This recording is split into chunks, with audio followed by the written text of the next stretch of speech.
हिमाचल प्रदेश में बम से उड़ाने की धमकियों ने हड़कंप मचा दिया है। मंडी जिले के उपायुक्त कार्यालयों में गुरुवार को बम से उड़ाने की धमकी मिलने के बाद सुरक्षा एजेंसियां सतर्क हो चुकी है। इसके बाद राजधानी शिमला के सचिवालय को भी ऐसी ही धमकी मिलने से माहौल तनावपूर्ण हो चुका है।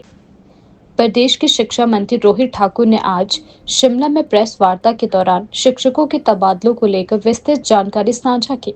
उन्होंने बताया कि सरकार ने पिछले वर्ष अक्टूबर माह में यह निर्णय लिया था कि शिक्षकों के तबादले नहीं किए जाएंगे। यह फैसला राज्य कैबिनेट में लिया गया था। रोहित ठाकुर ने कहा कि अप्रैल महीने से ही स्कूलों में बच्चों की पढ़ाई सुचारू रूप से जारी है और ऐसे में शिक्षकों के अनावश्यक तबादलों से शिक्षा व्यवस्था पर असर पड़ सकता है। उन्होंने स्पष्ट किया कि केवल उन्हीं शिक्षकों का तबादला किया जा रहा है जिन्हें ज्यादा जरूरत रहती है। उन्होंने कहा कि सरकार शिक्षकों के हितों और विद्यार्थियों की पढ़ाई दोनों को प्राथमिकता दे रही है। आप जानते हैं कि हमने पिछले वर्ष अक्टूबर में ये निर्णय लिया था कि एकेडमिक सेशन के दौरान ट्रांसफरें नहीं होगी और लगभग उसके उपरांत लगभग 6-7 महीने तक हमने इस ऑर्डर को इम्प्लीमेंट भी किया और ये निर्णय कैबिनेट का था। और आप जानते हैं कि निरंतर ट्रांसफर्स होने के कारण एक शैक्षिक माहौल जो स्कूल में होना चाहिए था वो प्रभावित होता था। तो ये निर्णय बड़ा महत्वपूर्ण निर्णय था जिसके माध्यम से क्वालिटी एजुकेशन, गुणात्मक शिक्षा जो सरकार की प्राथमिकता है वो धरातल पे नजर आए। और अब क्योंकि हमारा एकेडमिक सेशन विशेषकर जो हमारे समर क्लोजिंग स्कूल्स है वो आपका 1 अप्रैल से प्रारंभ हो चुका है, तो इसमें भी लगभग ये मानिए आपके 15 दिन का हमने समय दिया था कि जो नीड बेस्ड ट्रांसफर्स हैं इन जनरल हमने ट्रांसफर पे बैन नहीं उठाया था जो माननीय मुख्यमंत्री जी के निर्देश थे, लेकिन जो नीड बेस्ड कोई ऐसे मेडिकल ग्राउंड पे कोई वैकेंसी पे म्यूचुअल इस तरह के जो प्रपोजल्स थे, हालांकि सेशन के दौरान भी जो बजट सेशन आपका मार्च के महीने में हुआ था उस दौरान भी बहुत से प्रतिनिधियों ने अपने ड्यू नोट्स दिए थे, तो उसमें हमने आगे वो प्रोसेस करने को डिपार्टमेंट को दिए हैं। और उसके उपरांत भी गत 15 दिनों में जितनी भी एप्लीकेशन हमारे पास आई थी वो हमने डिपार्टमेंट्स को भेजी है, एचओडीज को भेजी है ताकि वो फाइल पे सारे मैटर्स को लाए।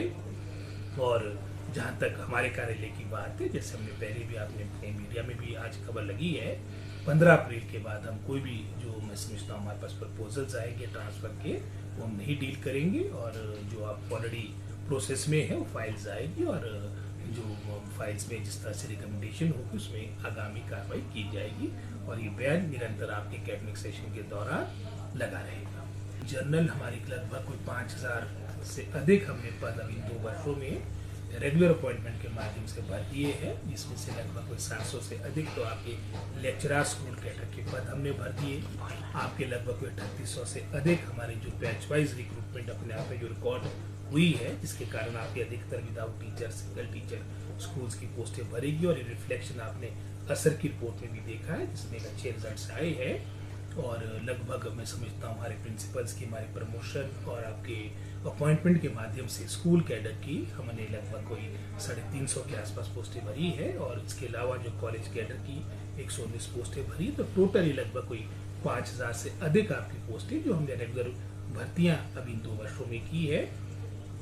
आने वाले समय में हमने लगभग कोई 3101 आपके एलिमेंट्री एजुकेशन में, जैसे आपने 450 की बात की, प्रथम चरण में 3101 में से, क्योंकि इकट्ठी इतनी हमें समझता नियुक्तियां नहीं हो पाएगी जो हमने अपनी प्राथमिकता दी है, क्योंकि विशेषकर जो हमारे पहाड़ी क्षेत्र है, दूर दराज के क्षेत्र है, यहाँ पर टीजीटी मेडिकल और नॉन मेडिकल के बहुत से पद खाली है। तो हमने प्राथमिकता दी है कि 450 पद, इसमें से जो 3101 टोटल है, जिसमें लगभग कोई 1700-1800 जीबीटी के टीचर्स की आपकी अपॉइंटमेंट होनी है, 1100-1200 आपके टीजीटी तीनों श्रेणी के। तो ये हम पहली प्राथमिकता हमने ये दी है कि जो टीजीटी मेडिकल और नॉन मेडिकल जिनकी आवश्यकता फील्ड में है, इनकी नियुक्तियां हो, इसकी चयन प्रक्रिया शीघ्र प्रारंभ हो और चरणबद्ध तरीके से टोटल जो 3101 की जो हमने रिक्वेजिशन भेजी चयन आयोग को, ये भर्तियां हो। पॉलिटिक्स तो क्या होगी, लेकिन कुछ ऐसे लोग होते हैं एंटी सोशल कहो, डिस्ट्रक्टिव लोग, जिस तरह की धमकियां देने की बात है, लेकिन निश्चित रूप से सरकार इसको सीरियसली लेगी और जो भी इसमें सख्ती से कार्रवाई करनी होगी हम करेंगे।